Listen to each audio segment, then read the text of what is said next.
Welcome again to another episode of our podcast, Going Nowhere. Welcome, everyone. And today we have a new guest with us, Theo. Thank you for joining our podcast Pleasure. and taking time. Thank you. Would you like to start by telling us a little bit about you and maybe things that interest you or anything you like? So I think maybe it's best to start with how I came to be on this, which was through John, and we met at the Krishnamurti Foundation Trust about, was it 18 months ago, John, on a retreat? Yeah, like late spring and 2 years ago. Yeah. And that for me was having, like John, always had a very deep interest in, the fundamental questions and the nature of reality and, what life's all about and truth and so on. That for me was a really profound experience being at that retreat because I think it's probably the first time where I felt that this wasn't just a private endeavor. It was something that's really common to everybody. And going there, it was like, it's almost the inverse to ordinary society where we kind of, when we commune with others, we kind of begin with our guard up and then we slowly try to see in them if we have permission to open up. But then when you go into the retreat, it's almost like the other way around, where you kind of leave your whole life at the door and you're immediately kind of revealed. And then you build up these immensely deep connections with people who you actually virtually know nothing about their background. So only 4 days or so retreats. And so you go very deep very quickly, but it's sort of like an effortless deepness in a way. And it's surprising how rare it is because it's not, these retreats are not like just typical meditation retreats or anything. They're just people meeting in a nice natural space and just conversing. So obviously there's quiet as well, but it's very simple ingredients, like the base of everything. And yeah, like I think it's surprising how rare it is. Had you been to many other retreats before, Theo? Or was that your first retreat? That was my first one. And we also went to one in November, which John also attended. And it's almost like when you watch a film and each time you watch it, you notice something different. But when you go to, I think when you go back to Brockwood Park, it's like you see more parts of yourself that are revealed and sort of laid bare while you're there, because it's almost like, because it's like the mirror of relationship with others, right? You get to see yourself and it's revealed to you, whether it's in the humdrum of daily life. I think we don't get the chance to look, even because of all the other, baggage that's going on in our minds. And but anyway, I mean, coming back to your question, it was just that I felt that when I went to that retreat, it was largely irrelevant what people's backgrounds were, where they'd been and what they'd done. It was you went there to see what was common to everybody,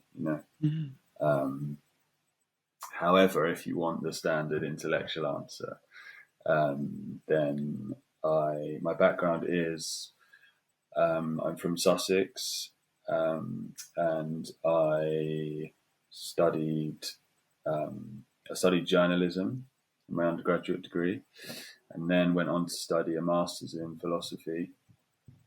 I was a fashion model for about 8 years, and that was a very unique experience. And then I've worked in academia as well, and I've worked also in events, luxury events in London, and which actually, while on a job in December in Covent Garden, I bumped into John in the middle of Covent Garden. Yeah, by chance, so, and I bumped into someone else from the first Krishnamurti retreat we done together. I bumped into them like a few days after that retreat, and pretty much in Covent Garden as well. Like it was weird, but yeah, cool. I do like that because it reminds me a little bit of what Jennifer was telling us about synchronicities the other day, about things happening and the stars aligning sometimes for spontaneous things to occur, even though they're unrelated seemingly, or you'd never expect them to happen. And it shows kind of how some things maybe are meant to be, or they're meant to happen one way or another. Absolutely. Yeah, like part of my brain's like very skeptical back to that idea, and it's like you can't prove it, but also I'm sort of halfway, because it does seem like there are moments in life which are just a little bit like they shouldn't have happened, or they're like ones which you can't imagine how that would have happened with the chances, but actually it does happen. And I think if you're open to them, then there's enough of them which makes you start to wonder. And I think that space of having your open mind but also skepticism at the same time is quite a nice place to be. And also it only seems to happen when you don't try to do it, if that makes sense. Like I found I actually found recently that I had a whole network of friends that we all, and individually I got on with all of them really well and had really meaningful connections with them, but I didn't realize that they were all friends with one another. So just before Christmas, I think it was 8 to 10 of us, we all got together, and it was almost like a crystallization of this, or if you like, a conceptualization of this thing that we hadn't priorly conceptualized. In other words, we hadn't thought about it before, we hadn't manufactured it deliberately, we hadn't tried, it just kind of came about by itself. And then only retrospectively you conceptualize it and you say, oh, these are my friends, or so I think, it's interesting, the whole concept of friendship. Really, it's I think ordinarily it seems to be something we make exclusive because we conceptualize it. We say they're my friend, but they're not my friend, and it's the boundary is much more blurry than that. It's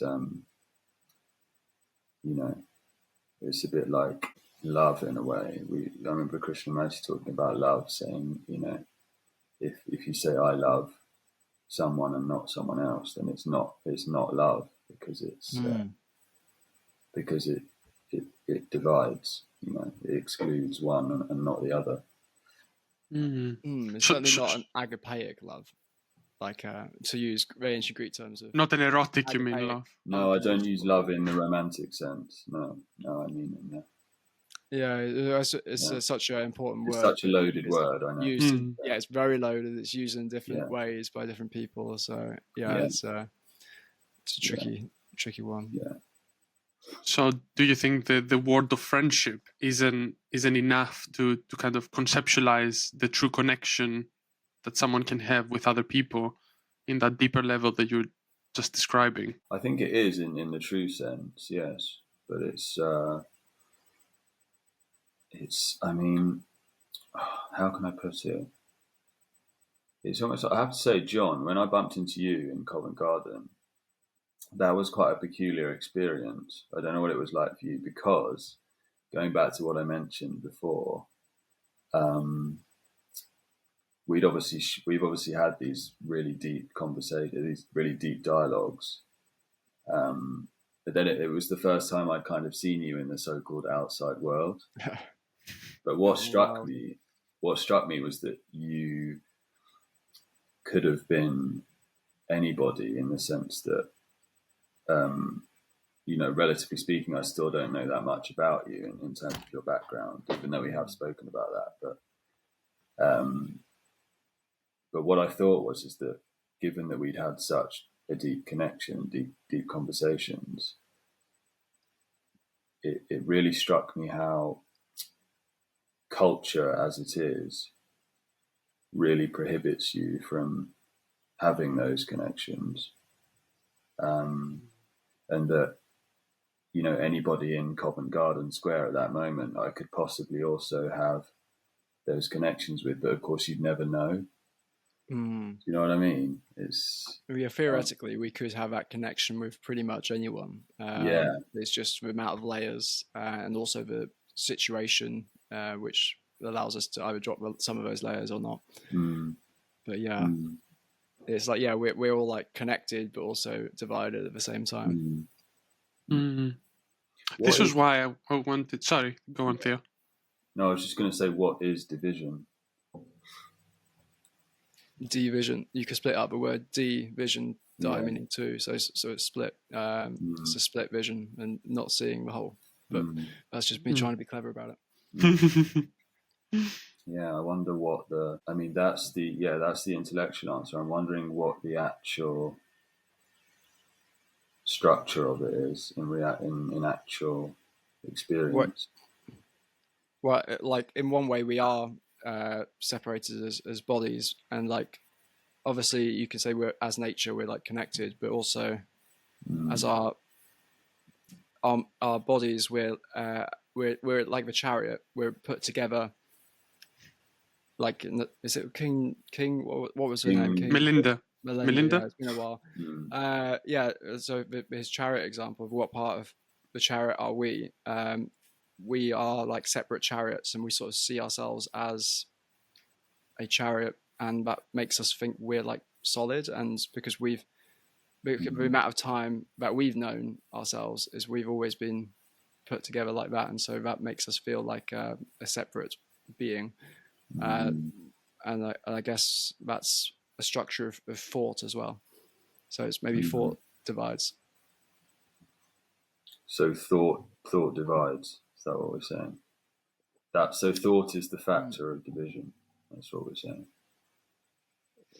Yeah, it seems to be a significant element. I'm not sure whether a feeling divides. I think it's a matter of culture as well. I think we live in a culture of individualism that makes us divided in a way, because everyone is trying to kind of achieve things and gain things and kind of look out for themselves in a way, which is, fair enough, because we're all trying to survive in a way. But I think that sometimes causes division just for the fact that you kind of are in a state of trying to look out for yourself, in my mind. So you're saying we accumulate in, if you like, different directions with our desires and our personal desires are, is that, we all want our own, how do I put it? It's like our self-directed desires mean that we accumulate towards fulfilling them, but they're only ever in that kind of narrow groove of our own. Do you know what I mean? It's yeah, I think you could say that. I think you could say that, in the pursuit of accumulating resources, we're pushed towards that isolation, because the more you collect resources, the more you're afraid that someone else could take them from you, I suppose. And therefore you want to be as separate as possible from them to make sure that no one takes what you've already accumulated, maybe. I don't know what you think, John. Yeah, I was sort of thinking, like, does it have something to do with the feeling of abundance or not? Because I feel like you could be very selfless and not like have anything and just give everything away to the poor, but I think most people wouldn't do that, and if you did that, it would often be coming from some sort of guilt complex or something like that. But I feel like when you get to a certain level of abundance, then you actually just enjoy. One of the things you enjoy doing is sharing a conversation or money or your time with someone else, because that's just we just enjoy doing that. So I think we're naturally it's on the level of desires, maybe like looking at Maslow's hierarchy. Once we've solved the base level survival and we've the next levels of the pyramid, which I forget which they are, but once we're feeling abundant, then we can actually feel like, oh, I actually want to help you, and it's not like an effortless thing, or it's not like a me helping you. It's just we're just like two people playing, offering ourselves to each other, one being playing the role of giver and one playing the role of receiver. And so in a way there is a me and a you, but it's harmonious. As you say, that's probably true. I can say that. Taking it back to the retreats, Theo, for you, that because I have asked John to take me to one as well in the future, but I have not experienced retreats myself yet. Did you have any preconceptions about what a retreat would be and how it would feel, and did that change after you had your first retreat now? I actually was quite conscious of not going in with try not to make any idea of what it would be like. So I didn't want it to contaminate my experience when I was in there, because I think what we usually do is we have an image, we make an image about something, and then in anticipation, and then as we all know, we get there and it's completely different to the image, like our mums all used to tell us when we were kids. It was, oh, it'll be fine when you get there, type thing. And it's like, I think the thing that struck me the most, and this happened on arrival, was that as soon as I walked in the door, there was a sort of atmosphere or a resonance that was almost rebounding off the walls, and it was one of just complete non-judgment. And I've never actually experienced that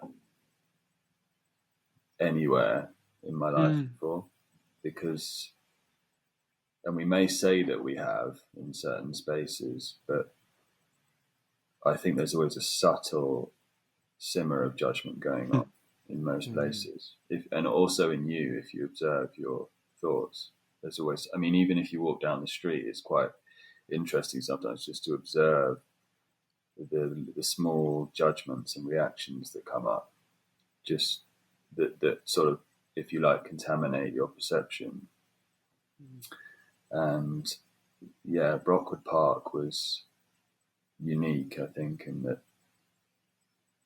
it was very, nobody had to say it either. It was just, it's an energy that's there. In a way, it's not that hard to arrange, but it's so rare that you can go into a place and not have, or at least have less judgment. But yeah, like literally you could pretty much talk about pretty much whatever you want to talk about, and you wouldn't be judged for that.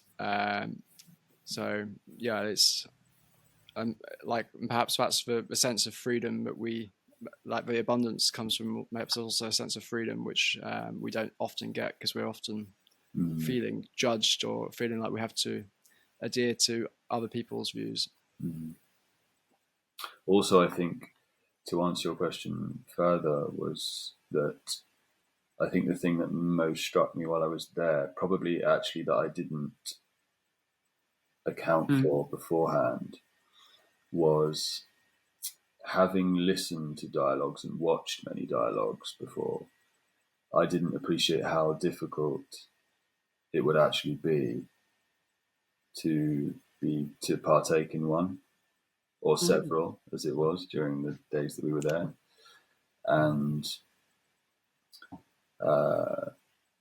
what made it difficult about partaking into these dialogues? Well, this is actually what I was possibly thinking about, that we could talk about, because it seems that a dialogue is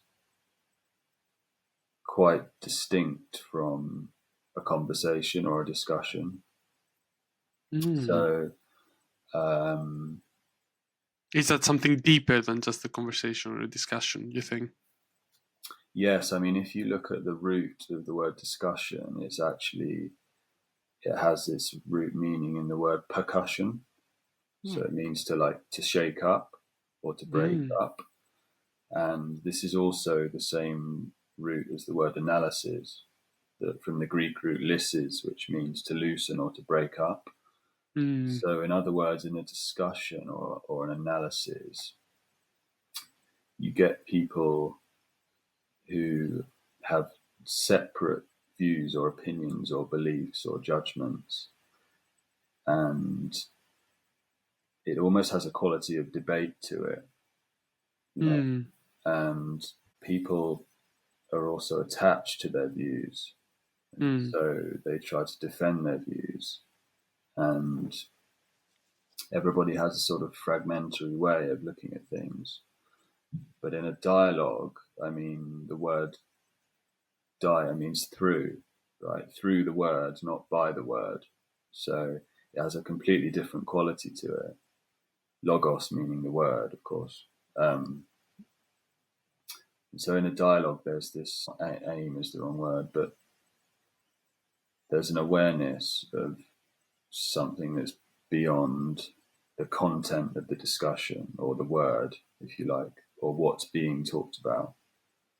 And it's more about the approach itself. So, you know, it might involve observing your own reactions to what somebody else has said, or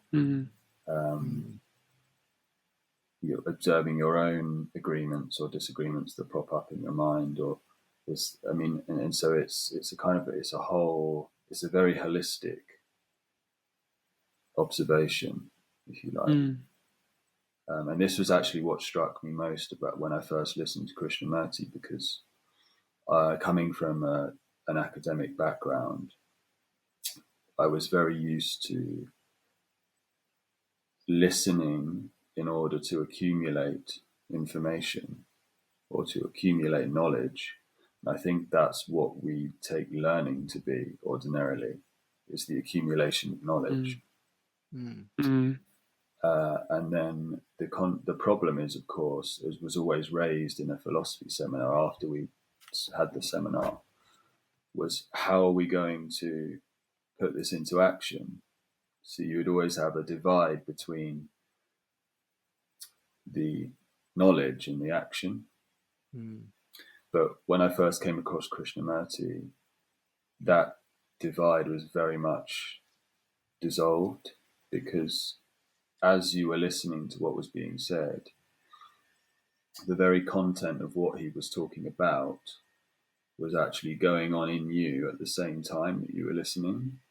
And that has a really immense transformative quality to it. And that's what I found to be the case at Brockwood Park. I mean, it was, yeah. So I was wondering if we could possibly talk about what it means to even have a dialogue, or, you know. But I don't know what you think. What do you think? Well, I think it's a good subject. Yeah, for sure. Bringing it back to your article about the chariot and the Buddhist dialogue, I wonder, you know, we see King Milinda having a dialogue effectively with Nagasena about reaching the truth about who Nagasena is in this case. And I wanted to kind of ask maybe, what do you think is the role of dialogue in reaching a truth, a universal truth maybe, not just the conventional truth, I suppose? What a useful function, as in this case, is the name of Nagasena, as it was mentioned in the article. I know you said you'd rewrite it if you were writing it again, but I thought it was quite nice and I liked it as it was. So sorry, what was your question? So I was going to ask, like, how do you think, based on that story about the dialogue between Nagasena and Milinda, do you think that dialogue can help us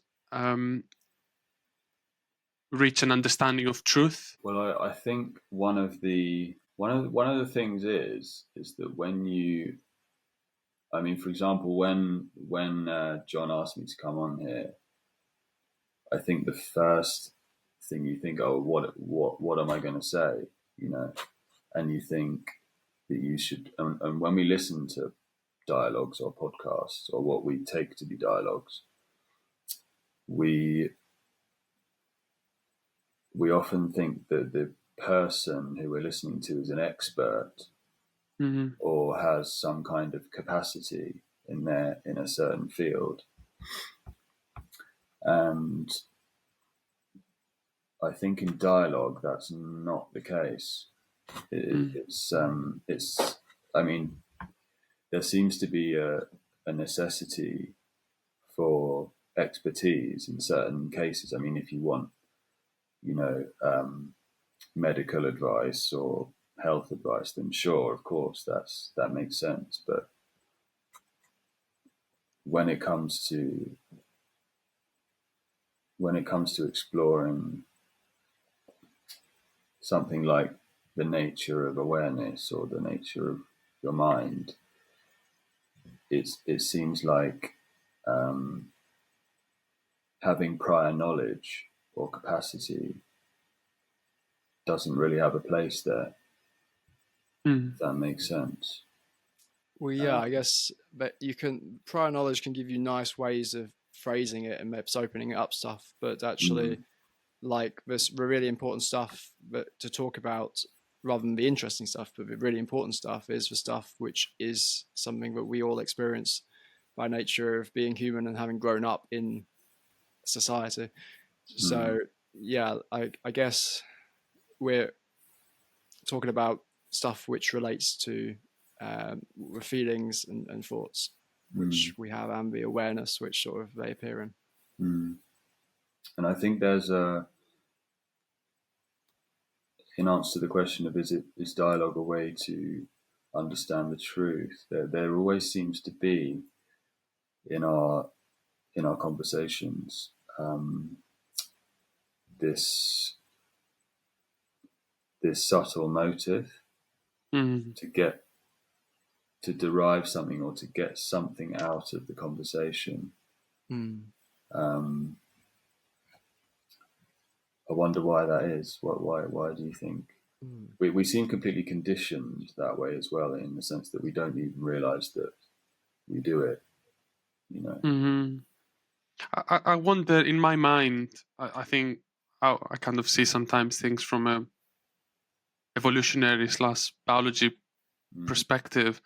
My background is biology, but that is why I think, because very often verbal communication was a means to get something from someone from an evolutionary perspective. This is what kind of helped us build communities, helped us organize, helped us do stuff. So I would think that that's why, in a way, it's ingrained on us to be able to communicate, to get something. And we learned that from a very young age. When we're very, very young, as we learn to talk, we kind of learn to kind of use our words to kind of ask something from our parents, get something. And I think that kind of conditions us to mainly think about communication, verbal communication, as a way of getting something. And then that kind of keeps coming up when we have just simple conversations or dialogues, maybe in the future. Don't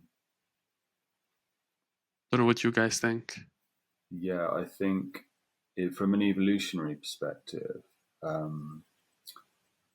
it makes sense to follow a path, if you like, in the interest of safety and security, and in order to sort of reach your destination. But then I feel as though I wonder why we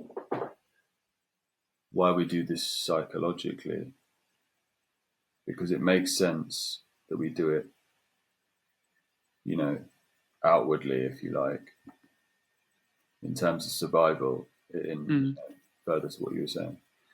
But I wonder why we do it inwardly. Why do we? When you say we're doing it inwardly, as a sense of like in the way we think, as such. Yes, I think there seems to be a way in which we're conditioned to we're conditioned to look for answers. I think to want to come away with something, you know. And going back to what I was saying about analysis, it seems that with analysis, analysis is always based on the past. It's always based on memory, and you kind of know what you have an idea of what you want to get, and then you make paths towards it in some way, you know. Maybe motivation, obviously not maybe, but motivation is definitely a part of it in terms of, we're wanting stuff outside, but also we're wanting that to make ourselves better inside, because there's no point getting stuff outside unless it's going to make us better inside. And you could approach philosophy from that same mindset of you want to get something, to get that sort of state of whatever better mental state that you're hoping you'd get. And maybe that better mental state we have memories of in the past, and we're just trying to get back to that, but we struggle, and maybe our way of getting to it is causing the barrier. Is it because we have some kind of ideal of becoming more, you know, I don't know if it's more reaching some kind of perfection? Because when you think about, when you tune into podcasts, there's if you observe, there's a very subtle motive that that you'll take something away with it and it will improve you, and then you'll be closer to this thing, which is. But that assumes a sort of stretching to something, whereas I think actually what we're really seeking, although we might try and stretch, is what we're really seeking is a sinking back into our true nature of more blissfulness. And I think, as John says, but then that's the thing. I think, as you say, a lot of podcasts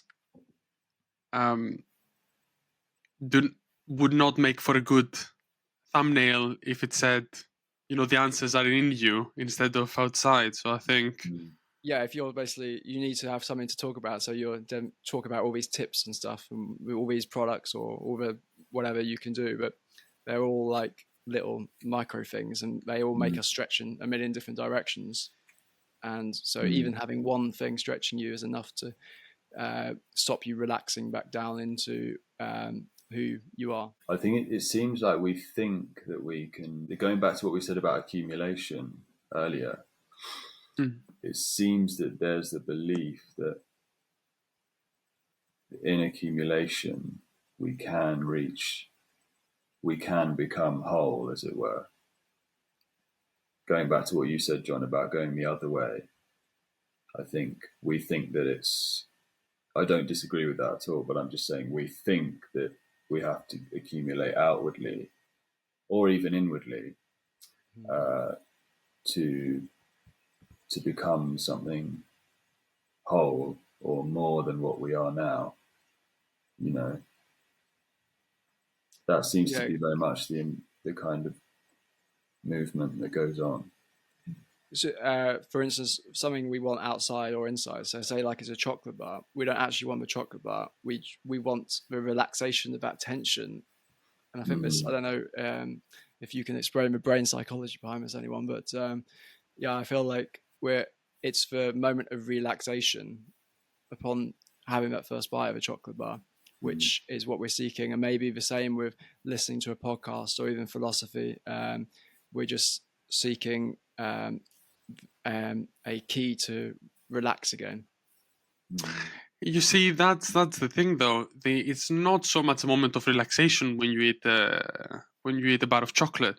It's more like a little spike of dopamine that we get when we're eating a bar of chocolate. And I think this is the problem these days, that everything is designed to hijack our dopamine circuits and make us chase the next dopamine hit one way or another. So it's a little bit seeking any kind of way for us to get outside stimulation that will give us that feeling again and again without trying to cultivate that feeling inside of us, I think. Because it's hard. That is the thing. And no one wants to hear, you can get the same thing by meditating for X amount of hours every day for the next how long you have to do it for, and you'll still get the same satisfaction as eating that bar of chocolate that can give you the same pleasure right now. That's at least in my mind. And we've even given meditation a motive as well. Meditate to become, I don't know. Again, it's what you get out of it, yes, for many people. Yeah, which is the complete antithesis of what meditation really is. I feel like true meditation is not meditation.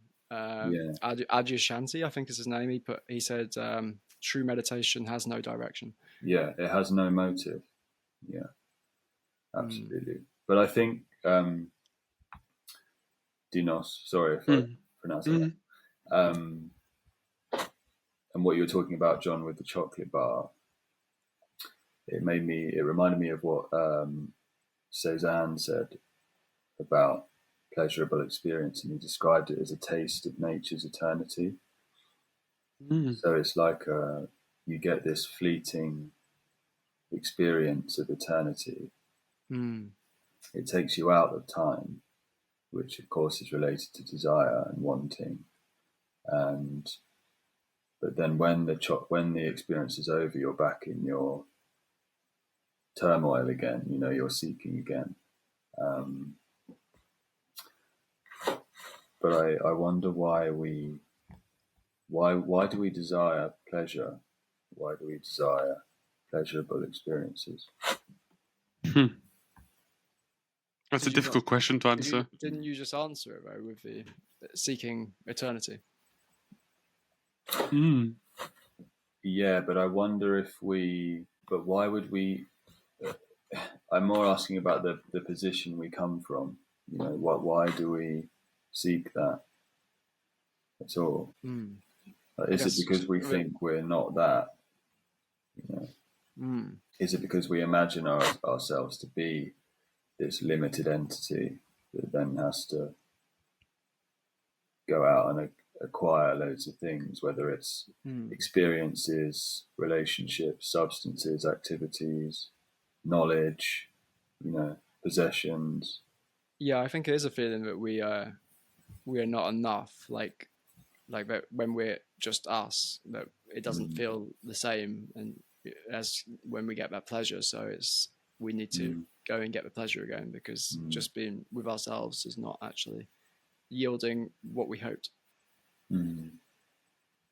But do we because we know intellectually, don't we, that pleasure is transient. Like if I have a chocolate bar, I get a taste of nature's eternity, and then it's over within a minute, We know that cycle.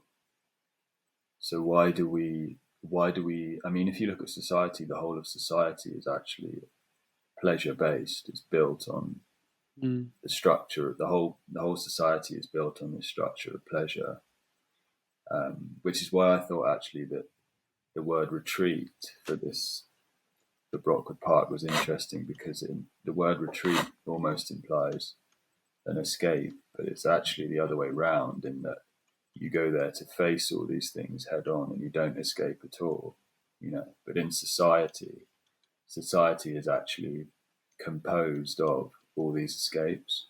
And so the busyness is the escape. Yeah. And so I wonder why.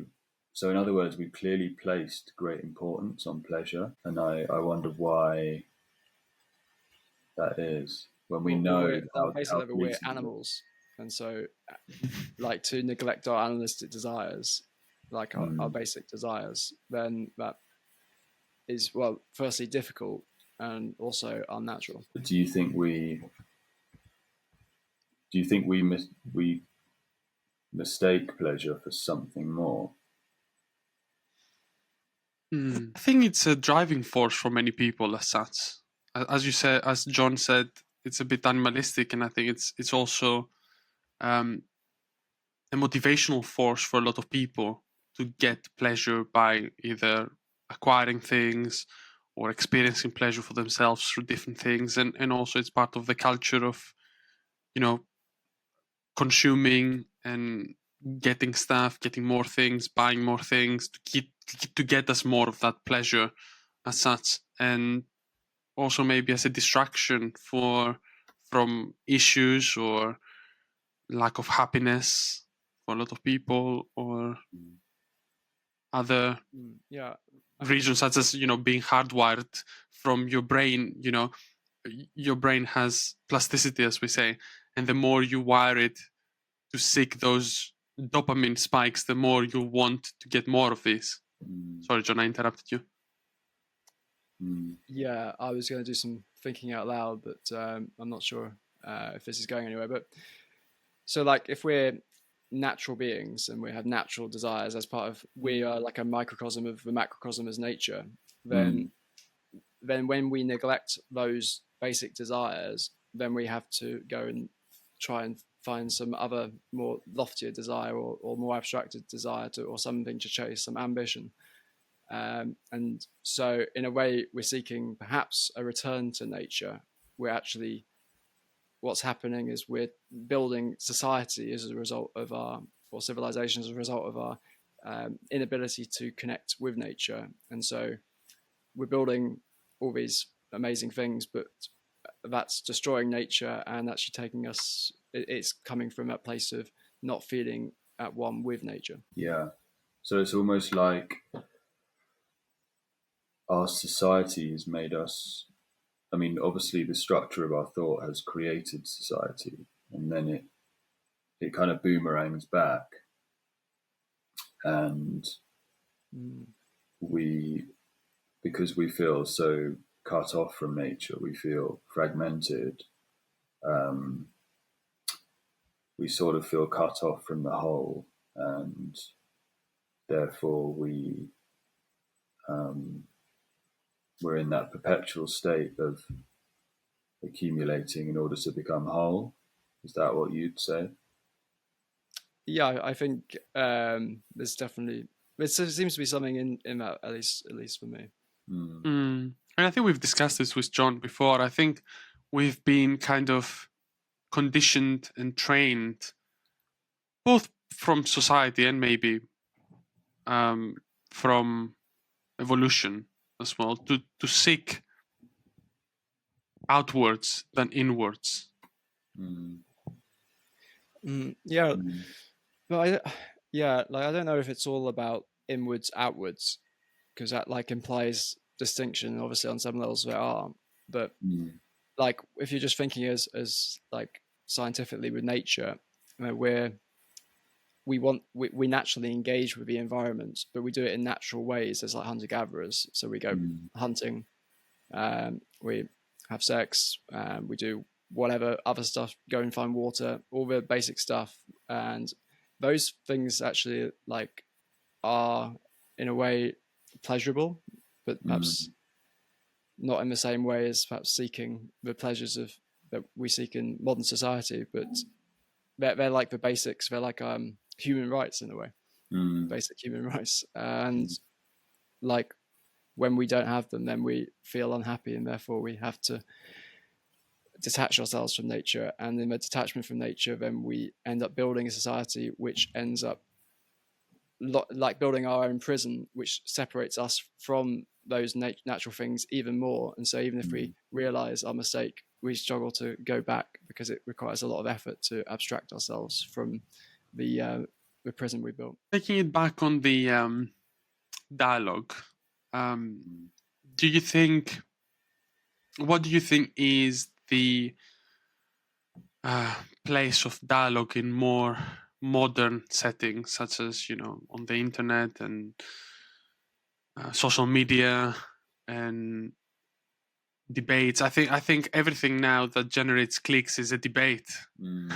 Nothing other than, strong division generates debates, generates views as much as debates. I think these days, I think we definitely need, from my perspective, more dialogue, more listening for listening, not listening to conquer someone or convert them to our point of view, or making someone accept our beliefs. I think we need more. It's interesting though on that point that in the last few years at least, the traditional news media, tends to conduct interviews in the more "I've got you," trying to find a headline or an "I got you."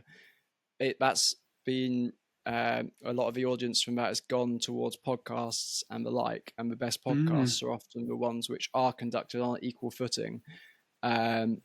Like you might have an expert, but you're just curious about that. But like Joe Rogan, I guess, is an example of someone who's done a very good job at not going for the "I got you" moments.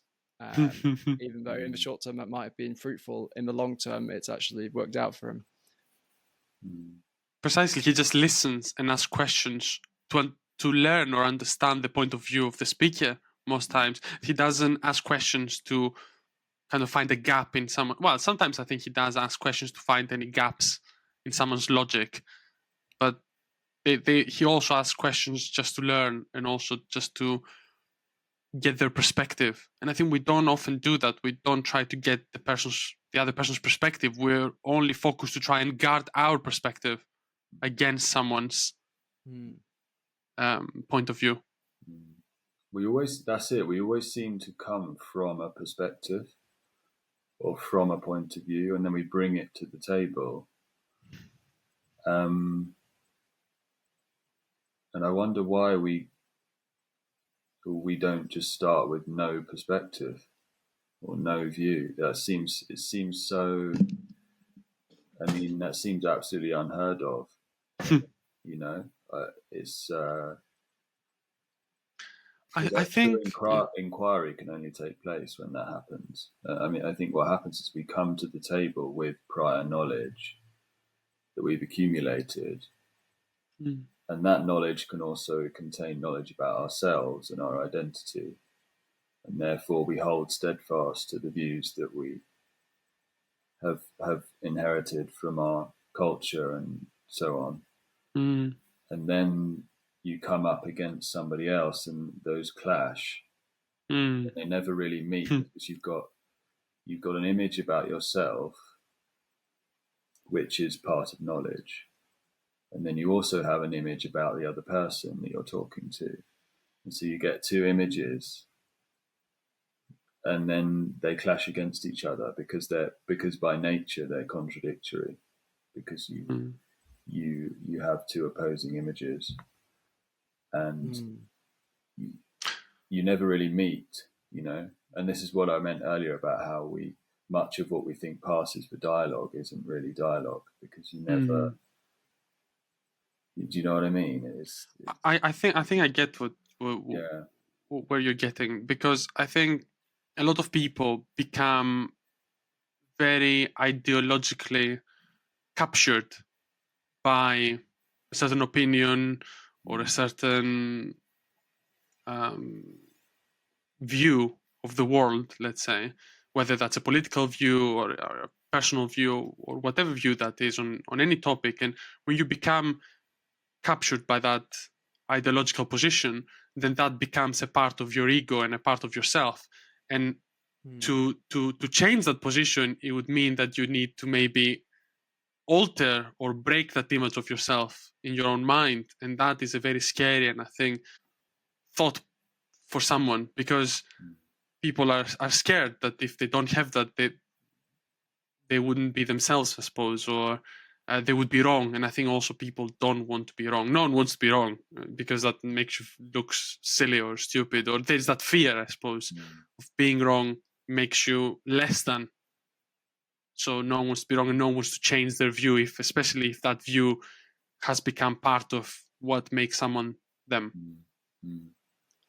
So it's almost sorry, John. No, you go. I was just going to say, so almost, are you saying then that we bring to every conversation this, and we don't even know it's happening if we're not aware of it, but there's this kind of conditioned act that's going on where we come with prior knowledge about ourselves and the other person, and also within that is an image of what we want to get out of the exchange. And there's this very subtle motive going on, and this motive might be based on fear, as you mentioned, or desire. It's a subtle motive in order to keep this me alive, or this self-image alive, because there's this kind of fear of death, if you like, of the me dying if I don't come with an image of myself, or and therefore from a perspective, or with an opinion, or with a belief, or with a judgment. And that, as you say, that's from the perspective of the ego or the separate self. There's nothing more scary than that, is there? That's what I think. For a lot of people, it's very scary to. That is the point, that for a lot of people it's very scary to change their minds or thoughts or beliefs, because that would mean that it would damage their view of themselves, the image. What you say, the image, as you said it. Not so much the view of themselves, but the image they have of who they are and what they believe in a way. And that is why, in many cases, debates, I think, don't actually lead anywhere, because one is in a defensive position to not change, and the other person is trying to impose that change on someone else. Yeah, no one wins an argument, I think Dale Carnegie said. Precisely. Yeah, but like, I think although it's scary for people to have that collapse of perhaps their worldview for even momentarily, I think people also think that it's a good thing. I think, as they would acknowledge, most people, I think, Theo, that at least in some of the time, it's good to be able to conduct a conversation without having those two the separation of two different sets of worldviews. I think most people would think that would be fruitful and perhaps even rewarding. But it's about how we go about doing that. Like, it's maybe people would say it's easier said than done to reach that point. Or can you use the perspective, if both sides are willing, can you use each other's perspectives maybe to go deeper, to go into?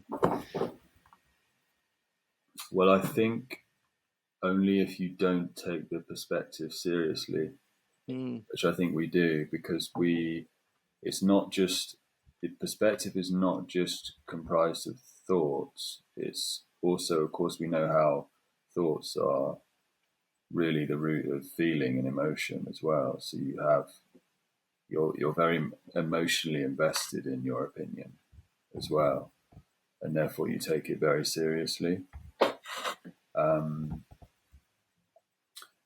But I would suggest that that's actually a very unserious way of going about it, because you're talking about the very superficial things, and this would include cultural differences or belief systems, which we think are very deep, but I don't think they are actually. They're the sort of superficial divisions that are on the surface. And I think the function of a dialogue is really to see what's tacit or what's common. Yeah. That's beneath all that. And so I think what we take to be serious discussion is often very unserious. I think we like to, it seems that there's a sense of security in being attached to one's view. And so we like to stay within that. And we don't really have a serious dialogue. because we never meet. As I was saying, it's we never actually get off the ground, so to speak. And yeah, sorry, I can't remember the last part of what you said. You said something about me or Dinos? You, yeah, John. I can't remember the last part of what I said. I was talking about how we're trying to get, how do we get to a state where we aren't coming at it from our individual viewpoints, and whether perhaps we could use our viewpoints if both parties were willing to go deeper. And perhaps what I meant by that is you can acknowledge that your viewpoints are probably methods. Some methods may be better than others, maybe not.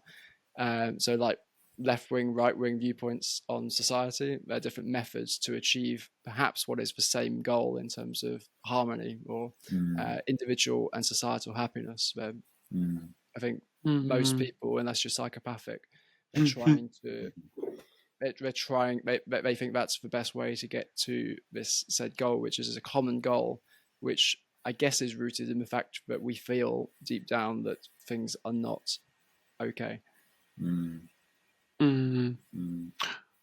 But you'd say that you call them a specific word, and I forgot it right as you said it. The way you called the views of that people have, whether they're right or left ideologies. I was thinking what I was going to say, and I forgot what you said. Well, in any case, what I was trying to say is that they're not just views; they're truths. That's the problem, I think. This is someone's truth in their mind. So one side says that this is true, and the other side says this is true. What is the real truth? That is the issue that we have. If both sides are saying it is true, I would say it's not true in the sense that you'd like to use the word true, because both sides cannot be. That's the thing. But both sides, I think both sides, though, in these political discussions, believe that their side is the true side. Yeah, this is a good point, because there's this sense that there's sort of absolute necessity in one's view, so they believe that it's true in all cases, as you say, and therefore that kind of relates to what you're asking, John, about how does that change? Because of course, if you give absolute necessity to your view, then it's kind of solidified and crystallized, so you can't. It's then not seen as like a moving or living thing. It's seen as a kind of dead, solid thing, which, viewed in that way, it can't be changed. So, and this also relates to knowledge, because knowledge being memory is something that's, if you like, dead or old. It's in the past, right? So when we have a dialogue, if we're talking from knowledge, which would contain our views, our beliefs, our self-image, and so on, then we're kind of talking from something which is not even alive. Like it's something dead, and there's not that flow of understanding or insight that goes on, because there's that blockage. Yeah, maybe people would worry if you let go of all that, then what would we talk about if we just mulling over how are you feeling, how am I feeling, and then I don't know, maybe that's part of the reason that people sort of want to, they think that maybe that would not be the conversation, even if they were willing to let go of their views, the conversation wouldn't be interesting enough without that play dynamic of opposition and individual and opposition to the individual. But that's interesting. You point out the question of what would we talk about, because we have it's like we're very I think we're not even aware that, or at least we're not invited or encouraged to do so in normal conversation, that there's this whole, if you like, inner landscape of looking at yourself and the structure of your mind and your thoughts and beliefs and so on. And I don't think we even know that that's possible to look at. And so we talk about outward things all the time, like abstractions like culture and society and nations, and it kind of naturally breeds division. So what would be an example of, maybe if you can get to this state, what would be something that someone might talk about? What's like a practical example of a subject of conversation that might come up? Well, you could, for example, if you're in a dialogue and somebody said something which you found offensive or hurtful, or you took it personally, let's say, and then you could maybe voice that had happened, for example, and then you could, and of course everybody else in the dialogue would be having their own reactions going on inside, and you could then inquire into the root of that reaction, or where does it come from, or the conditioning that could, because I think when you look at the structure of thought, there's always these thought, which is essentially memory, has in it all these conditioned responses, and they're automatic. So somebody says something and then the response just comes up by itself, and you can watch it. And if you look at the conditioned response, they're kind of layered on top of each other, and they're all kind of subtle thoughts that you have about yourself. And you can almost go through the layers. And I think in that there would be like a really profound transformation, because of course we all have this conditioning. It's our biological and social conditioning that's kind of wired in us. And I think really the purpose of dialogue is to it seems that there's, because when we talk about conditioning and memory, our memory is part of conditioning, because again, going back to our views, our cultural views, our beliefs, our judgments, that's obviously all socially conditioned, and obviously we're biologically conditioned too. So there's the question kind of arises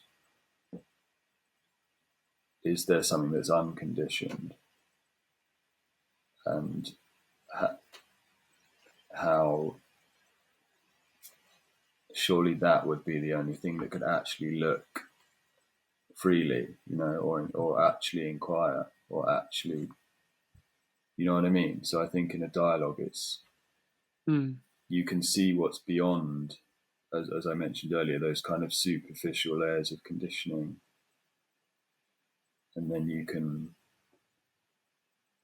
But that inquiry itself doesn't seem to be part of thinking or merely intellectual, which and a merely intellectual conversation is what we're used to listening to, But because obviously thinking is thought, and that would be conditioned or limited, then if you're actually looking at the structure of your own responses and your thought and your feelings, which are kind of one connected thing, then the awareness of that would be, is that something that's not, is that something else entirely, is what I'm asking. It's kind of, do we even know what that is? That was the kind of thing that struck me at the retreat, was that was even possible. I didn't even know that was possible before. to have an inquiry that wasn't merely intellectual. Because I think we think the intellect is very deep, but it's actually, the intellectual part of the brain is actually quite surface level, because under it is all the conditioning and, Yeah, no, 100%. So do you think vulnerability is key to having these type of conversations? Is there any way to get here? Like, it's not intellect, but do you have to, is vulnerability essential in terms of, like, if you feel insulted by someone, while social norms perhaps say not to voice that generally, like most people, at least in Britain, would be too polite to say that made me feel uncomfortable. I'm not exactly sure what the uncomfortable, why it made me feel uncomfortable. I'm feeling uncomfortable right now. Is vulnerability essential to this process? I think it would have to be, yeah. And what does it mean to be vulnerable? I mean, what is it that's being exposed? I think being vulnerable is often an emotional response that comes from a challenge of our values and our truths very often. So I can see that this is something, I think that's a skill in a way. You need to be able to, whenever you become challenged and you become vulnerable, if you're in a debate, then you're obviously becoming defensive and you're feeling like you're losing ground. But if you're in a dialogue, I think maybe that is a space where you can examine your feelings, examine your ideas, and what is triggering those feelings of vulnerability, I suppose. And then you can feel safe to maybe re-examine them or reevaluate them and maybe discover something new, because you're not automatically placing yourself in that defensive position because you're in a dialogue rather than a debate. But then you certainly need someone who's brave enough to make the first move.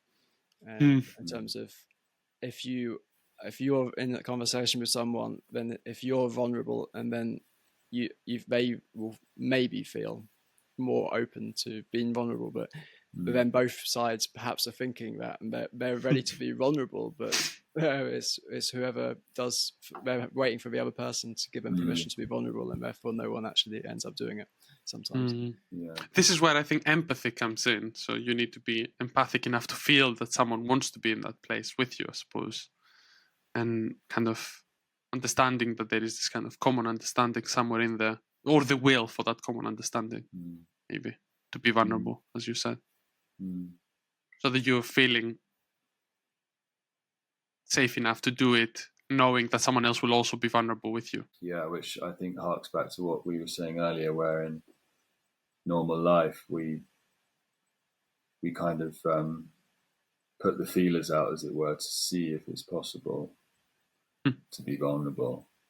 But at the retreat, it was the other way around. It was like open up straight away, So. I think we all have our guard up because it's often vulnerable means weak, maybe, I suppose, in everyday life. You don't want to be vulnerable because then someone can, take advantage of that. And so we're afraid of what might happen if we show any sign of vulnerability or any cracks in that image of self that we have and project to the world, I suppose. It's like armor, isn't it? Or like persona. I think the word persona comes from the Greek masks that they used to wear in the plays. And that actually wearing a mask means you can't see as well yourself. But yeah, if you take away the armor, then we're naked, and I think that's perhaps a good analogy of being vulnerable, as you don't want to be the only one naked. Exactly. It's interesting, Dinos, that you say that, because I guess what you're implying is there's this fear of, being naked, as John says. and that will be, there's this fear of, dissolution or humiliation or whatever.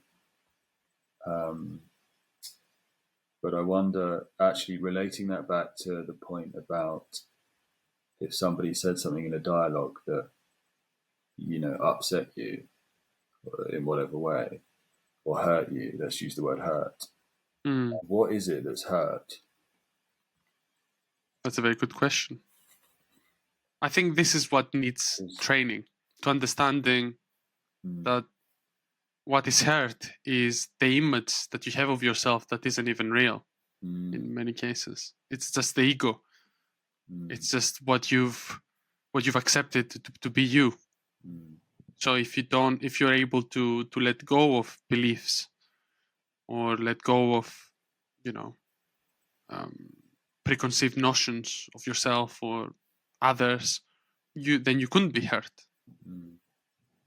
Well, I think when you ask the question, Phil, like what's it that gets getting hurt, seems like there's that's very hard to answer. Like it's almost like there is nothing getting hurt, and therefore, why are we hurt still? Like what is getting hurt, and that's like a liminal space of we don't know, like what we can't jump down on one side of the fence or the other, and so we're just sort of like this mysterious sense of that we are here, but we're not sure like who we are in absence of all the thoughts, feelings, and badges and accolades. Yeah, and I think it's, as you say, it seems to be the self-image that's hurt. But of course, that self-image has no inherent reality at all. So, because you can't, if you look at anything that could be hurt in your experience, it's a thought can't be hurt, an emotion can't be hurt, a perception can't be hurt, a sensation can't be hurt. It's, what is it that's actually hurt? And you can't find it. Like you say, you can't find what it is. It's only that image of yourself that's, because it's put up, it's kind of there to be shot at. It's also there to be aggrandized. And we also identify with that. If somebody says, you're great, you're a great painter or a great writer or whatever, or a great speaker, we have the converse feeling of identifying with that, and we like the adulation, But then conversely, if someone says, "Oh, you're ugly," or you're terrible, or we take that to be, we identify with that too, and it's all based on this self-image, which has no existence whatsoever other than the product of thought. And as you were saying earlier, John, this is mainly our sense of self. The image of ourself is mostly created by the image that we see through others, created through others of ourselves.